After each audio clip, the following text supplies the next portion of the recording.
Friends, మన కారుణ్య సమూహపు స్వాధ్యాయంలో భాగంగా ఈరోజు మనము డాక్టర్ న్యూటన్ దంపతులు అందించినటువంటి 'ఓ మనిషి మేలుకో' ని గురించి మరి ఆ దంపతులు ఆ ఆధ్యాత్మిక దంపతులు ఏం చెప్తున్నారో చూద్దాం. హ్మ్. ఏం చెప్తున్నారంటే, మనము ఎవరమో మనకు తెలియకపోవడం వలనే మనిషి తన యొక్క సమయాన్నంతటిని కూడా వృధా చేసేస్తున్నాడు. నిద్రపోతున్నాడు. మనిషి తన శక్తిని తాను తెలుసుకోలేకపోవడం వలన ఇంకా నిద్రలో ఉండడం జరుగుతుంది. మన భారతదేశాన్ని ఉదాహరణగా తీసుకుంటే ఎంతోమంది యోగులు, పతంజలి, రాముడు, కృష్ణుడు, బుద్ధుడు ఇలాగా లక్షలాది మంది గురువులు మరి పుట్టిన దేశం మన భారతదేశం కదా!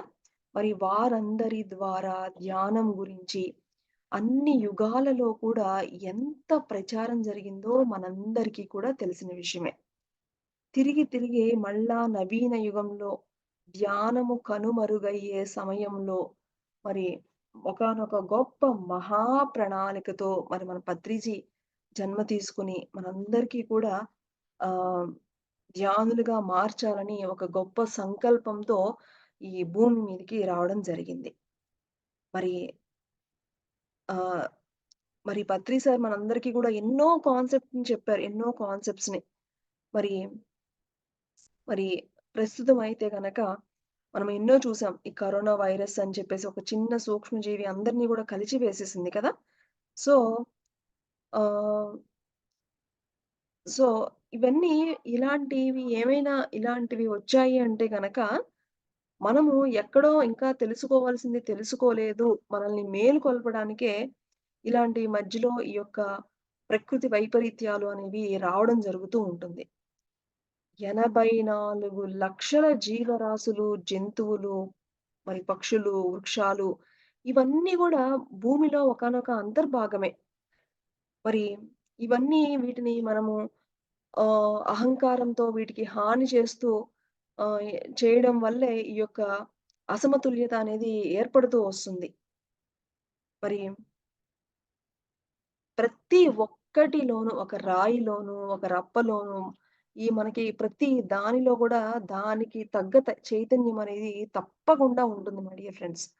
మరి ఇక మొక్కల విషయానికొస్తే గనక ఇంకొంచెం ఎదిగి భూమి నుంచి వేర్ల ద్వారా నీటి సారాన్ని పీల్చుకోగలుగుతున్నాయి. సూర్యరశ్మి ద్వారా ఆహారాన్ని తయారు చేసుకుంటున్నాయి. మరి శ్వాసక్రియ కూడా వాటిలో జరుగుతూనే ఉంటుంది. మరి తర్వాత జంతువులు ఎక్కడికైనా గూడా కదలగలవు. ఇక తమ చైతన్యాన్ని ఇంకొంచెం మేలుకున్నవన్నమాట ఈ జంతువులంటే గనక.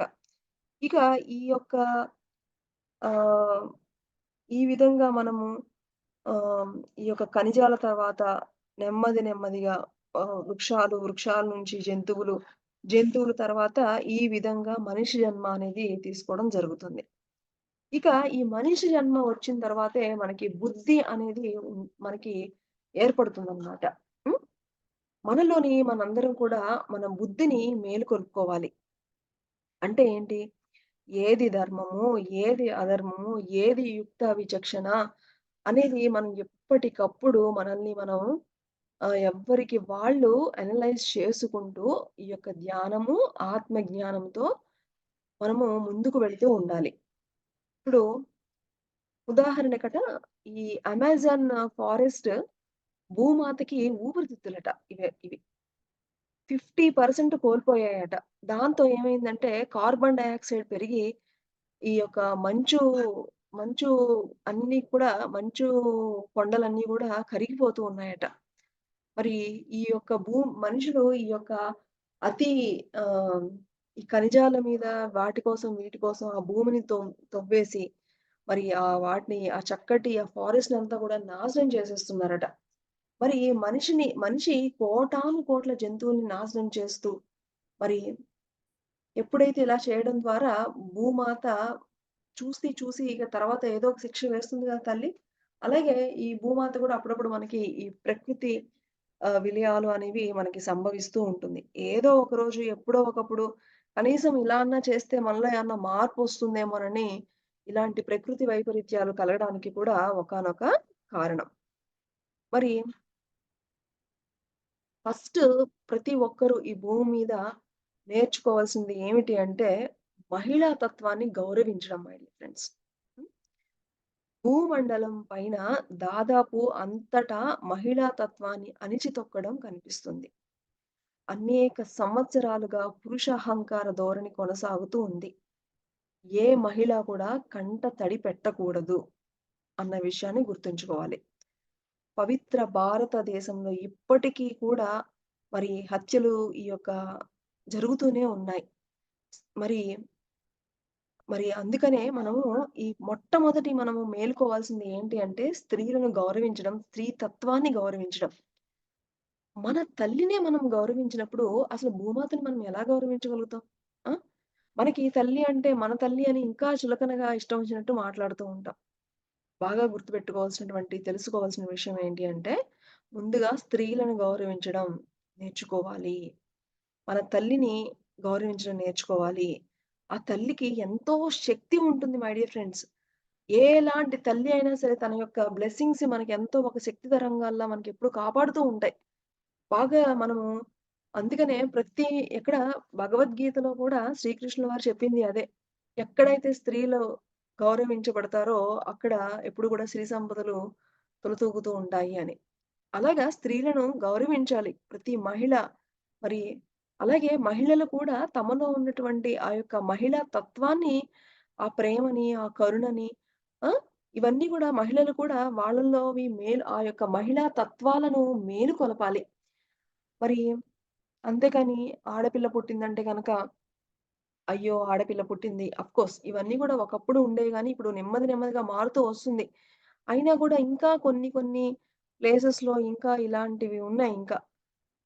ఏంటి ఆహ్, మగపిల్లాడు పుడితే కనుక ఏదో పున్నామ నరకం నుంచి బయటపడేస్తాడు అనేటువంటి నమ్మకాలు ఇంకా ఉన్నాయి. కాబట్టి ఇవన్నిటి గూడా ఇలాంటివన్నిటిని గూడా మరి ఆహ్, పక్కన పెట్టి ప్రతి మహిళని కూడా మరి గౌరవించడం అనేది నేర్చుకోవాలి. మరి ఆహ్, ఎప్పుడైతే స్త్రీలు కూడా ధ్యానం చేస్తారో వాళ్ళ యొక్క శక్తి కూడా మేల్కొని వాళ్ళ యొక్క హృదయ చక్రము, ప్రేమ అప్పుడు వాళ్ళకింకా జ్వలిస్తుందనమాట. అందుకనే ప్రతి ఒక్కరు అందరూ మహిళల్ని గౌరవించాలి. అదే విధంగా మహిళల్లో కూడా వాళ్ళల్లో ఉన్నటువంటి ఆ మహిళా తత్వాన్ని మేలుకొలపాలి. వాళ్ళల్లో ఉన్నటువంటి ప్రేమ తత్వాన్ని మేలుకొలపాలి. ఇది ఎప్పుడైతే ఈ యొక్క మొట్టమొదటిగా మనము ఈ విధంగా మనము స్త్రీ తత్వంతో ఉన్నప్పుడు ఆహ్, మనము ఈ భూమాతతో అనుసంధానం ఏర్పడడం అనేది జరుగుతుందనమాట. అప్పుడు చక్కటి ఈ సమతుల్యత అనేది గూడా ఏర్పడుతుంది. మరి ఈ మొదటి పాఠము మూలాధార చక్రాన్ని సంతులనం చేయడం జరుగుతుందనమాట. ఇక రెండో పాఠం ఏంటి అంటే, చిన్న పిల్లలను శిక్షించవద్దు, తిట్టవద్దు మై డియర్ ఫ్రెండ్స్. ఓకే. చిన్న పిల్లలను శిక్షించవద్దు, తిట్టవద్దు. చిన్న పిల్లలు ప్రేమ స్వరూపాలు. వాళ్ళు నిష్కల్మషమైనటువంటి గురువులు అన్న విషయాన్ని గుర్తుపెట్టుకోవాలి. మరి ఆ పిల్లల్లో ఆది శంకరాచార్యుడు ఉండవచ్చు, ధ్రువుడు ఉండవచ్చు, ప్రహ్లాదుడు ఉండవచ్చు. ఏ పసి పిల్లలను కూడా పెద్దలు ఎప్పుడు కూడా ఎవ్వరు కూడా తక్కువగా అంచనా అసలు వెయ్యొద్దు. పిల్లల్ని ఎప్పుడు కూడా తక్కువగా ఎప్పుడు కూడా అంచనా వెయ్యొద్దు. మరి పిల్లలకు ఎంత ప్రేమతో ఉంటే వారంత చక్కగా తయారవుతారు మై డియర్ ఫ్రెండ్స్. వాళ్ళు ఆ పిల్లల జీవితం ఎలాంటి ఒత్తిడి లేకుండా ఉంటే వాళ్ళు అంత చక్కటి జీవితాన్ని పొందుతారు. పిల్లల చేత చిన్నప్పటి నుంచే ధ్యానం చేయించి, ప్రేమ, కరుణ, నిస్వార్థం ఇలాంటివన్నీ గూడా వాళ్ళకి నిస్వార్థ సేవ చేయడం ఇవన్నీ కూడా ఆచరణాత్మకంగా నేర్పించగలిగినప్పుడు, వాళ్ళల్లో చక్కటి ఆధ్యాత్మిక బీజాలు అనేవి మరి నాటిన వారమవుతాం. కాబట్టి ఇంకా ధ్యానం చేస్తున్న తల్లి గర్భంలో ఉన్న శిశువు కూడా చక్కగా ధ్యానం చేస్తూ మరి ఉన్నప్పుడు వాళ్ళ తల్లి చేస్తూ ఉంటే ఆ శిశువు గూడా ధ్యానం ఆ స్కాన్స్ అది తీసినప్పుడట ఆ శిశువు గూడా ధ్యానం చేస్తూ ఉన్నట్లుగా వచ్చాయట. కాబట్టి మరి తల్లి మొట్టమొదటి గురువయితే తండ్రి రెండవ గురువు. కాబట్టి ఇలాంటి మనము పిల్లలు వాళ్ళు ఏమన్నా సరే ఏమి అనుకోకుండా వాళ్ళని ఎంత ప్రేమగా, కరుణతో, ప్రేమతో పెంచితే అంత చక్కటి ఆహ్, జీవితాన్ని వాళ్ళు పొందుతారు. ముందు ముందున ఎంతో చక్కటి ఆహ్, మంచి పనులు చేయడంలో వాళ్ళు ముందుంటారనమాట. హ్మ్. ఇది రెండవ పాఠం. ఇక మూడవ పాఠం ఏంటి అంటే శాకాహారి. ప్రతి ఒక్కళ్ళు కూడా మూడో పాఠం ఏంటి అంటే శాకాహారులవ్వాలి. మరి క్రూర మృగాల కంటే హీనంగా మరి వాటిని చంపి ఆ! చెట్లని పెంచి పర్యావరణాన్ని మరి ఆహ్, మనం చెట్లను పెంచుతూ పర్యావరణాన్ని రక్షిస్తూ ఉండాలి. మరి ఖనిజము, వృక్షము, పక్షి, జంతువులు అన్నీ గూడా నీ సోదరులే. వాళ్ళందరికీ ప్రేమను పంచాలి, మైత్రిని అందించాలి అనే ప్రకృతి ఎప్పుడు కూడా మనకు బోధిస్తుంది. మరి ఇందులో ఇక ఒక ఓషో గారు చెప్పినటువంటి ఒక చక్కటి కథ చెప్తున్నారు. అనగనగాట ఒక పిల్లవాడు ఉండేవాడట. అతను రోజు తన ఇంటి ఆవరణలో ఉన్న మామిడి చెట్టు కింద ఆడుకుంటూ ఉండేవాడు. అలాగా ఆ పిల్లవాడి మామిడి చెట్టుతో ఎంతో స్నేహం అనేది ఏర్పడింది. చెట్టుని కౌగిలించుకునేవాడు, ముద్దు పెట్టుకునేవాడు, ఆ చెట్టుతో దోబూచులాడేవాడు. ఆ చెట్టు పైకెక్కి కోతి కొమ్మచ్చి ఆడుకునేవాడు. ఆ చెట్లిచ్చే తియ్యని పండ్లు ఎంతో తిని ఆనందించేవాడు. ఈ మామిడి చెట్టు గూడా స్పందించి చక్కగా అది గూడా హ్యాపీగా ఆకులు ఊపుతూ వాళ్ళిద్దరి మధ్య ఎంతో చక్కటి సంభాషణ జరుగుతూ ఉండేది. అలాగా మామిడి చెట్టు పంపించే సంకేతాలు, సందేశాలను గూడా చిన్న పిల్లవాడికి చిన్నప్పటి నుంచి అలవాటైంది గదా! అన్నీ అర్థం చేసుకునేవాడనమాట. ఇక ఈ పిల్లవాడు చెప్పేదంతా గూడా ఆ మామిడి చెట్టుకు కూడా చాలా చక్కగా అర్థం అవుతూ ఉండేది. కొన్నాళ్ళకు మరి ఆ బాబు పెద్దవాడయ్యి చదువుల కోసము పక్క ఊళ్ళకి వెళ్ళవలసి వచ్చింది. మామిడి చెట్టు అతని గురించి వేచి చూస్తూ ఉండేది. ఆ పిల్లవాడు ఎప్పుడు హాలిడేస్ ఒస్తాయి, మళ్ళా ఎప్పుడు నా దగ్గరికొస్తాడు, ఎప్పుడు నా పైకి ఎక్కి కూర్చొని ఆడుకుంటాడు అని ఎదురు చూస్తూ ఉండేదట. మరి చదువులు పూర్తయిన తర్వాత ఆ పిల్లవాడు ఒక ఉద్యోగం సంపాదించాడు. ధనవంతుడయ్యాడు. వ్యాపారం మొదలుపెట్టి ఊరంతా కూడా కోల్పోయాడు. చేతిలో చిల్లి గవ్వ లేదు. ఇంటికి తిరిగి వచ్చి మరి దిగాలుగా కూర్చున్నాడు. ఇంటికి వచ్చి అన్నీ మరి చదువుకున్నాడు, ఉద్యోగం చేశాడు, వ్యాపారం పెట్టాడు, మొత్తం కోల్పోయాడు. అన్నీ పోయిన తర్వాత మళ్ళా ఇంటికొచ్చి దిగాలుగా కూర్చున్నాడు. మరి ఆ కూర్చుంటే మామిడి చెట్టు దగ్గర విచారంగా కూర్చునేసరికి ఆ మామిడి చెట్టు చెప్పింది ఆహ్, ఈ నా చెట్టుకున్నటువంటి పళ్ళన్నీ తీసుకో వెళ్లి అమ్మి ధనాన్ని సంపాదించుకో అని సలహా ఇస్తుంది. 4 రోజులకి అన్నీ అయిపోయిన తర్వాత మళ్ళా విచారంగా వచ్చి కూర్చుంటాడు. ఈసారి అంటుంది మామిడి చెట్టు నా కొమ్మలన్నీ కొట్టేసి తీసుకువెళ్ళు ధనాన్ని సంపాదించుకో అని చెప్తుంది. మళ్ళా వచ్చి మళ్ళా మళ్ళా దిగాలుగా వచ్చి కూర్చుంటారు. ఇక నా దగ్గరికి ఏమి ఇవ్వడానికి ఏమీ లేదు నాన్న. నా మొదలు ఈ కాండమే ఉంది. దీన్ని నరికి నువ్వు ఒక పడవ తయారు చేసుకో. అమ్ముకో. ఆ పడవ ద్వారా వేరే వేరే ప్రాంతాలకు వెళ్లి వ్యాపారం చేసుకో అని ఎంతో ప్రేమతో చెప్పింది. ఆ! చూసారా? ఆ చెట్టు పాపం దాని కోసము చివరికి దాని యొక్క ఆ కాండం గూడా ఉంచుకోకుండా ప్రేమతో ఇచ్చేసింది. మరి మనం ఆ చెట్ల నుంచి, జంతువుల నుంచి ఎంత నేర్చుకోవాలి ఈ కథ ద్వారా. అవి లేకపోతే మనం అసలు మనుగడే లేదు. ఇలాగా మనము ఇది అర్థం చేసుకొని ఆ! ఆహ్, మరి మృగాలతోనూ, చెట్లతోనూ చక్కగా ఉంటూ మన యొక్క ప్రకృతిలో అనుసంధానం అవుతూ మన యొక్క మణిపూరక చక్రముని సంతులనం చేసుకోవచ్చు. కాబట్టి ప్రకృతి పైన ఎప్పుడూ కూడా ప్రేమతో ఉండడం అనేది నేర్చుకోవాలి. శాకాహారిగా ఉండాలి. ప్రకృతితో ప్రేమగా ఉండాలి. ఇక నాలుగవ పాఠం పల్లె సీమల నుంచి నేర్చుకోమంటున్నారు. ఈ పల్లె సీమలో పల్లె ప్రజలు దేశానికి పట్టుకొమ్మలట. వాళ్ళు లేకపోతే మనకసలు ఆహారమే లేదు. స్వచ్ఛత లేదు. పల్లెల వైపు పచ్చని పైరుల వైపు చూస్తే సజీవంగా ఉంటుంది. నగరాల్లో ఉండే వాళ్ళందరూ కూడా పల్లె వాసుల నుంచి నేర్చుకోవాల్సింది ఎంతో ఉంది. రైతన్నలు లేకపోతే కంప్యూటర్స్, ఇంటర్నెట్ తిని మనం బతకగలుగుతామా? అన్నదాతలు పగలనక, రాత్రనక కష్టపడితేనే మనందరికీ భోజనం వస్తుంది. కాబట్టి మనము ఈ యొక్క అనాహత చక్రాన్ని చైతన్యవంతం చేసుకోవాలి. ప్రకృతి మరి ఈ యొక్క పల్లి సీమలని నుంచి మనం ఎప్పుడు గూడా నేర్చుకుంటూ ఉండాలి. ఇక ఐదవ పాఠం ఏంటి అంటే, బుద్ధిగా జీవించు అంటున్నారు. చదివితే ఉన్నమతి పోయినట్లుగా కాకుండా, చావులేని విద్యను చదువుకో అని చెప్తున్నారు. మరి ఇప్పుడు కొన్ని స్కూల్స్‌లో ముఖ్యంగా ఈ విద్యా సంస్థల్లో చదువు ఎంత యాంత్రికంగానో మరి జీవించడాన్ని నేర్పిస్తుంది. చదువుకున్న వాళ్ళంతా కూడా చదువులేని వాళ్ళ నుంచి ఎంతో నేర్చుకోవాలి. చూడండి, రామకృష్ణ పరమహంసకు ఏ యూనివర్సిటీ డిగ్రీ ఇవ్వలేదు. ఆ! రమణ మహర్షుల వారు ఆయన ఏం చదువుకున్నారు? ఆరో తరగతి చదివారు. కానీ వాళ్ళ మరి అమృత విద్య నేర్చుకున్నారు వాళ్ళు. మన గురించి మనం తెలుసుకోవాలి. ఆత్మ విద్య నేర్చుకోవాలి. హిమాలయ యోగులెంతో మంది ఏమీ చదవకపోయినా మహదానందమైనటువంటి సమాధి స్థితికి చేరుకోవడం తెలుసుకున్నారు. ప్రాపంచిక విద్యలు ఎన్ని నేర్చుకున్నప్పటికీ కూడా ఆత్మ విద్య అనేది అభ్యసించడం తప్పదు. ఓకే. ఈ విధంగా మన విశుద్ధ చక్రాన్ని సంతులనం చేసుకొని, మన మాట సరియైనదిగా మనము పలికేలా చేసుకోవాలి. ఇది మనం నేర్చుకునేటువంటి ఐదవ పాఠం. ఇక ఆరవ పాఠం. ఆరవ పాఠము మనందరికీ తెలిసిందే. ధ్యానం నేర్చుకోవాలి. ప్రతి ఒక్కరూ ధ్యానం నేర్చుకోవాలి. తక్షణమే ధ్యాని అవ్వాలి.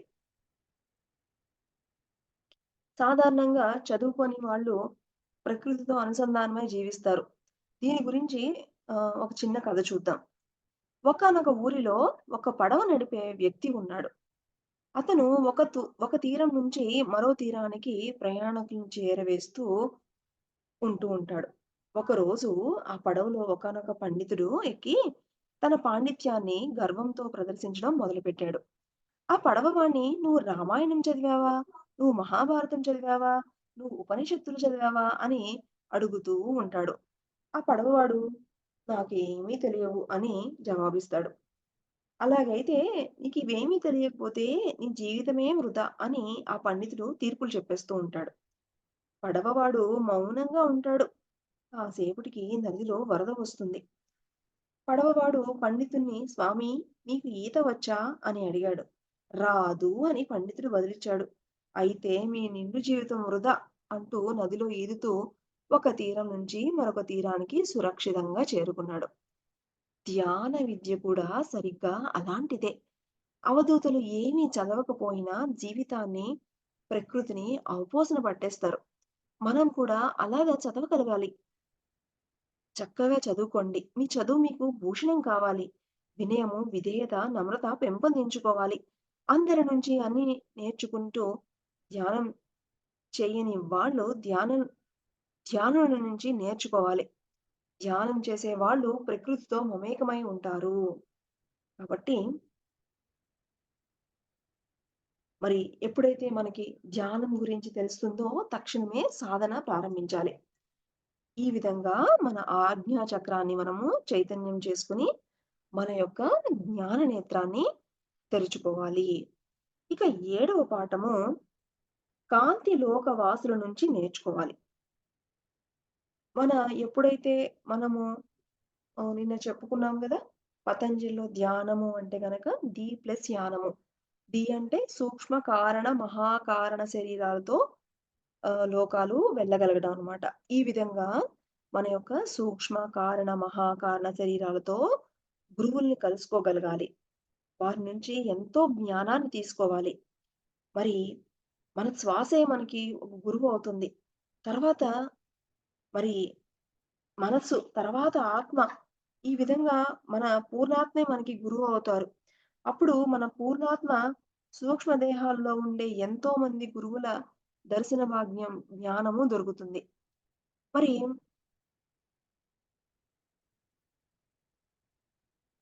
ఈ విధంగా మరి మన సూక్ష్మ, కారణ, మహాకారణ శరీరాలతో అనేక గురువుల్ని కలిసి, అనేక లోకాలు వెళ్లి అన్నీ నేర్చుకుంటూ ఉండాలి. మరి ఇక్కడ భజనలు చేస్తుంటే పై వాళ్ళట లబోదిబో అని ఏడుస్తూ ఉంటారట.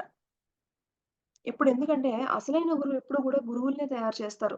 శిష్యుల్ని కాదు. మనల్ని మనం కించపరుచుకుంటూ, ఇతరులను ఎంతో ఎత్తున పెట్టేసి వాళ్ళకి నమస్కారాలు చేసి వాళ్ళనే భజన చేస్తే మనకి ఎన్‌లైట్‌మెంట్ రాదు. ధ్యానం ద్వారానే మనలోని ఉన్న అంతర్గత జ్ఞానము మేల్కొంటుంది. అప్పుడు మన గురించి మనకు తెలుస్తుంది. మనము కాంతిలోక వాసులతో మైత్రి కొనసాగించగలగాలి. దేవతామూర్తులు, దివ్యశక్తులు అన్నీ ఉన్నాయి. సాధనతో వాళ్ళ అనుభవాలు పొందాలి. సాధన లేకపోతే ఎక్కడ వేసిన గొంగళి అక్కడే ఉంటుంది. జ్ఞానం అంటేనే ప్రగతి. గొంగళి కాస్త సీతాకోక చిలుకగా మారి స్వేచ్ఛగా ఎగరాలి. ఇలాగా మనము ఏడవ పాఠము మనల్ని సహస్రార స్థితిలో ఉండేలాగా మరి విశ్వ మానవులులాగా తీర్చిదిద్దుతుంది. మరి మనము ఈ విధంగా మరి ప్రకృతి మాత మనకు అందిస్తున్నటువంటి మొట్టమొదటిగా మహిళల్ని గౌరవించుట. రెండవ అది మరి చిన్న పిల్లల్ని ఎప్పుడూ కూడా తిట్టకుండా, శిక్షించకుండా ఉండడం. మూడవ పాఠము మరి ఎప్పుడూ కూడా శాకాహారిగా ఉంటూ ప్రకృతి పట్ల ప్రేమతో ఉండడం. మరి అలాగే పల్లె సీమల నుంచి నేర్చుకోవాల్సింది ఎప్పుడూ నేర్చుకుంటూ ఉండడం. అలాగే బుద్ధిగా ఉండడం, బుద్ధిగా మసులుకోగలగడం. అలాగే ధ్యానం చేయడం. అలాగే ఏడవది మనము మన యొక్క శరీరాలన్నింటిని గూడా యాక్టివేట్ చేసుకొని, ఉన్నత లోక వాసుల దగ్గర నుంచి గూడా ఎంతో జ్ఞానాన్ని తీసుకుంటూ ఉండడం. ఈ విధంగా మనము మనలో ఉన్నటువంటి ఈ యొక్క ఇవన్నీ గూడా మనం నేర్చుకుంటూ మనల్ని మనం మేల్కొలుపుకోవాలి అని ఈరోజు మనకి గురువులు అందించినటువంటి అద్భుతమైనటువంటి జ్ఞానాన్ని తీసుకున్నాము. మరి మనకు అందించినటువంటి ఈ డాక్టర్ న్యూటన్ లక్ష్మి గార్లకి, గురువులకి, దివ్యులకి, విశ్వానికి కృతజ్ఞతలు తెలుపుకుంటూ తిరిగి మన రేపటి స్వాధ్యాయంలో కలుసుకుందాం. Thank you.